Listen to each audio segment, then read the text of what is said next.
how to share Instagram Reel to TikTok. Let's go to our Instagram Reel page, and let's say this reel right here. I want to share this Instagram Reel to TikTok. If I tap on this share button right here and click on the share right here to other social media accounts, it won't specifically give us an option to share this reel specifically to TikTok. However, if we click on the share button right here, and let's say add this to our story, now we can resize it all we want and tap on these three dots on the upper corner. Now, if we save this, we can upload this reel specifically to TikTok through our own means. Another way is, let's say we want to share our own reel through TikTok.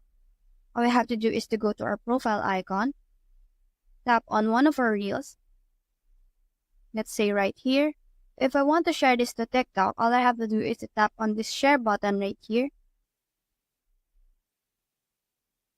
and scroll and tap on download. So if I download this, I will be able to share this Instagram reel of mine to TikTok. So that's how to share Instagram reel to TikTok.